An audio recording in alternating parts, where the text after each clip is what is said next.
शुरू। मनुष्य का विकास प्रकृति से जुड़े संसाधनों पर आधारित रहा है। स्टॉप।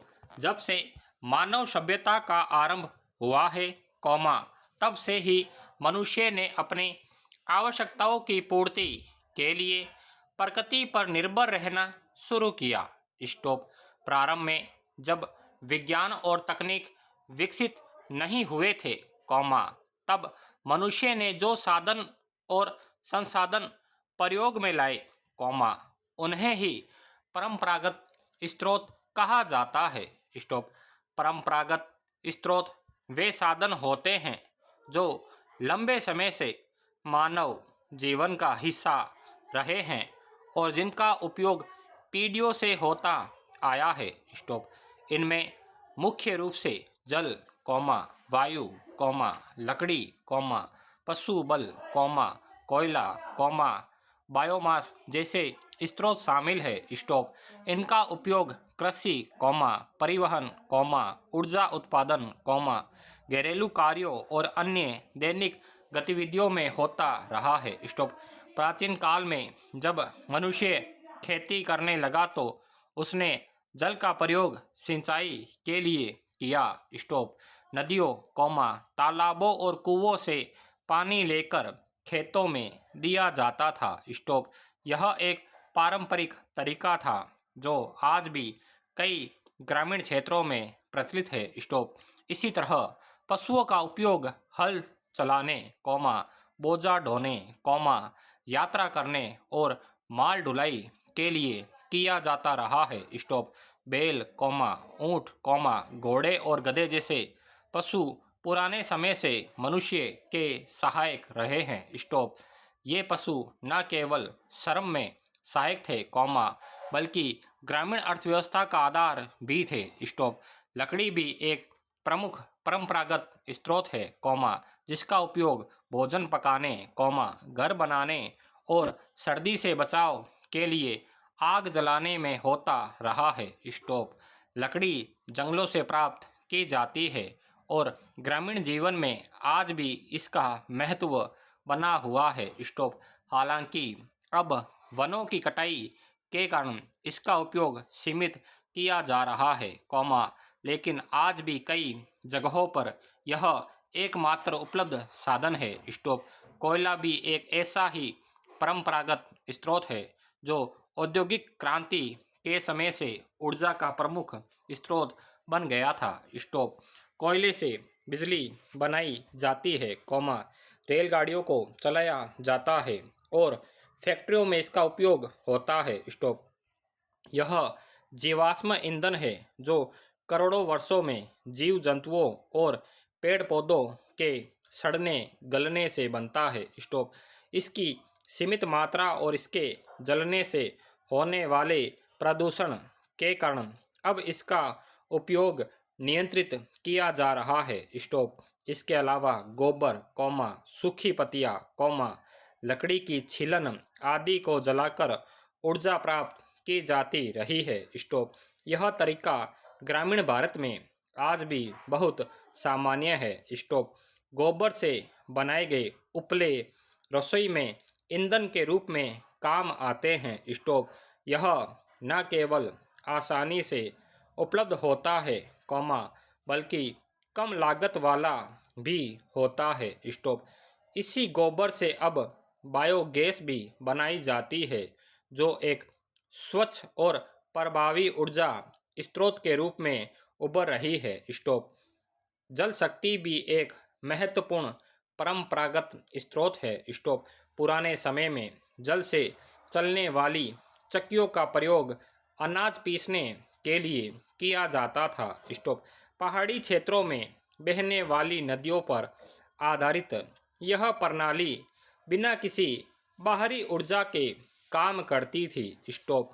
इसके अलावा सिंचाई के लिए नहरें और तालाब बनाए जाते थे। स्टॉप। यह प्रणाली कृषि के लिए बहुत उपयोगी सिद्ध होती थी और अब भी कई जगहों पर इसका प्रयोग किया जाता है। स्टॉप।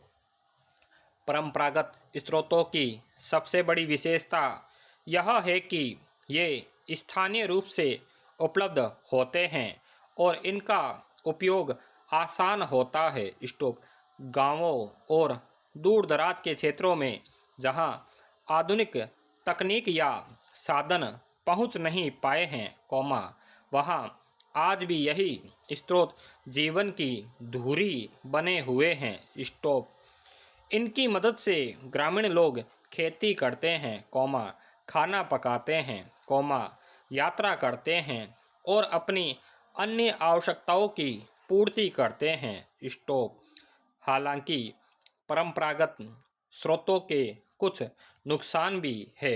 स्टोव जैसे कोयला और लकड़ी के जलने से वायु प्रदूषण होता है, जिससे मनुष्य के स्वास्थ्य पर बुरा असर पड़ता है। स्टोव इसके अलावा पेड़ों की अत्यधिक कटाई से पर्यावरण असंतुलित होता है और जैव विविधता पर संकट आता है। स्टोव पशु बल का उपयोग धीमा होता है और यह बड़े पैमाने पर उत्पादन के लिए उपयुक्त नहीं होता। स्टोव इन कारणों से आजकल आधुनिक और स्वच्छ ऊर्जा स्रोतों की ओर ध्यान दिया जा रहा है। स्टोव फिर भी यह सच है कि परंपरागत स्रोत आज भी हमारे जीवन का अभिन्न हिस्सा है। स्टोव ये न केवल हमारी संस्कृति और परंपरा से जुड़े हुए हैं, बल्कि हमारे पूर्वजों की जीवन शैली का प्रतिबिंब भी है। स्टोव आज के युग में जब हम तेजी से शहरीकरण और औद्योगिकीकरण की ओर बढ़ रहे हैं, तब भी हमें परंपरागत स्रोतों की उपयोगिता और महत्व को नहीं भूलना चाहिए। स्टोव इनके सतत और संतुलित उपयोग से हम प्रकृति के साथ सामंजस्य बनाए रख सकते हैं। स्टोव परंपरागत स्रोतों को बचाए रखना हमारे लिए आवश्यक है, क्योंकि ये न केवल ऊर्जा प्रदान करते हैं, बल्कि रोजगार, जीवन शैली और सांस्कृतिक पहचान से भी जुड़े होते हैं। स्टोव यदि हम इनका उपयोग संयम से करें और इनके संरक्षण की दिशा में कार्य करें तो यह आने वाली पीढ़ियों के लिए भी उपयोगी सिद्ध हो सकते हैं। स्टोव सरकार भी अब परंपरागत स्रोतों को आधुनिक रूप देने की दिशा में काम कर रही है। स्टोव जैसे बायोगैस संयंत्र, सोलर कुकर, आधुनिक जल चकिया और पशु चालित मशीनें। स्टोव इससे परंपरागत स्रोत अधिक प्रभावशाली और पर्यावरण अनुकूल बन सकते हैं। स्टोव ग्रामीण विकास की योजनाओं में भी अब परंपरागत ज्ञान और साधनों को महत्व दिया जा रहा है। स्टोव इस प्रकार हम कह सकते हैं कि परंपरागत स्रोत केवल अतीत की बातें नहीं है, बल्कि आज के वर्तमान और भविष्य के लिए भी महत्वपूर्ण है। स्टोव इनका समझदारी से उपयोग कर हम ऊर्जा संकट, पर्यावरणीय समस्याओं और ग्रामीण विकास की चुनौतियों से निपट सकते हैं। स्टोव इसलिए ज़रूरी है कि हम परंपरागत स्रोतों का सम्मान करें, उनका संरक्षण करें और उन्हें आधुनिक तकनीक के साथ जोड़कर एक संतुलित और सतत विकास की ओर कदम बढ़ाएं। Full stop.